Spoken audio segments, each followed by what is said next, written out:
Hi, I'm Nathan Cole. Good to meet those of you that I haven't met before here. And we're on a thread about Kreutzer 9, which is one of my personal favorite etudes and also a great nemesis. But there were some questions about, well, just about hand shape on this and how fingers go down. So something that Burry said made me take out the violin and do a little experimenting. But I'll do some playing here, and then if you'll bear with some camera zooms, I'll try to get into position to show some different left hand and finger things here. So this is the etude that we know and love.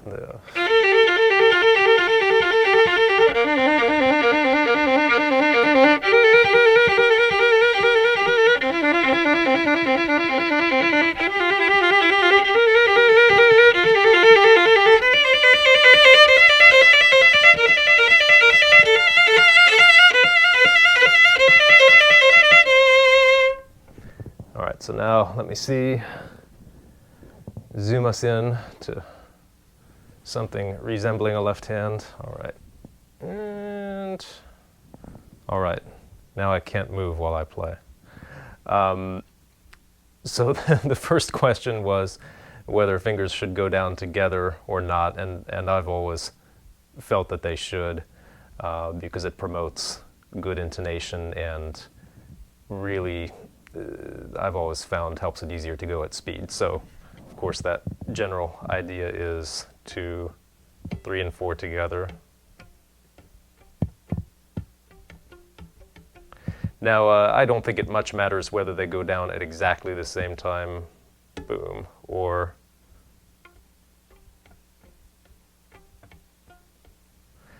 I definitely learned it with them going down at the same time. And that works for me.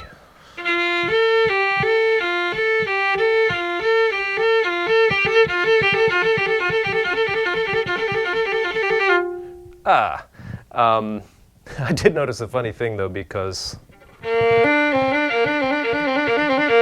when I played that at tempo, I noticed that my 2 and 3 don't go down at the same time.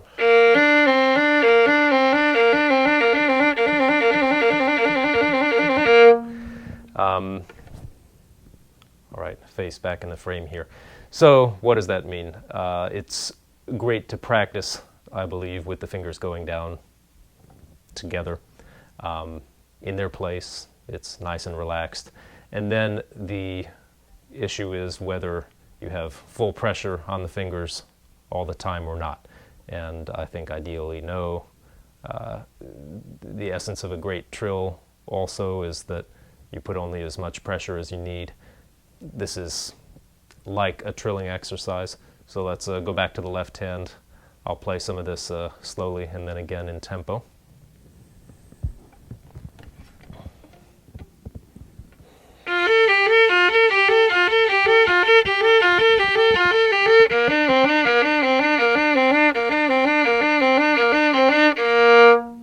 And then faster.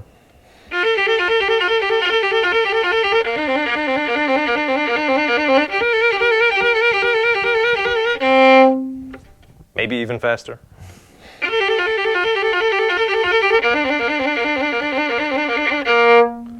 I don't know that I would keep that up for 2 pages. I'd have to work on it. One last thing, and then I'll try to get another angle. Last thing to talk about is how the 4th finger goes up and down. One thing I see often is a 4th finger that goes up and straightens out, kind of flaps up in the air rather than keeping its curve, such as this. 4th finger goes up, straightens out, goes down, and it curves. So unfortunately, that's introducing an extra motion into the process and at the same time keeping 4 away from the action. So if I try to play like that, let's see.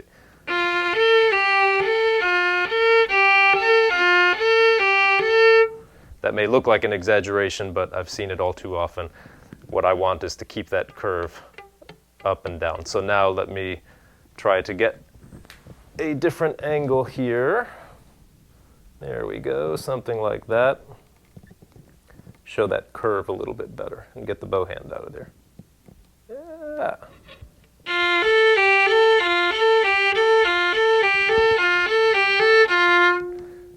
Hard to sit like this. So none of that. It's all up and down with a curve. And now more in tempo.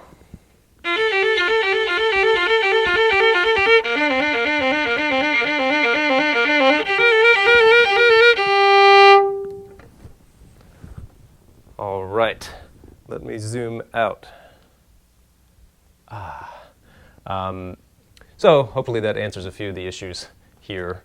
You've got to go with what works, but if you're having trouble getting the fingers in the right place, certainly a place to start is the slow practice, putting them down together or near together where you don't have to have any extra motion getting those fingers in the right place.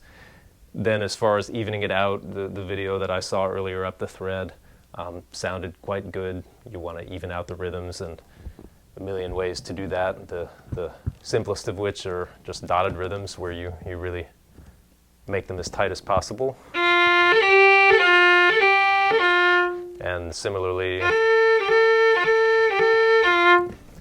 lifting the fingers with energy rather than thinking of dropping them or hitting them with energy. All right, violinist.com folks, great to see you here, and I will see you in other threads. Thanks.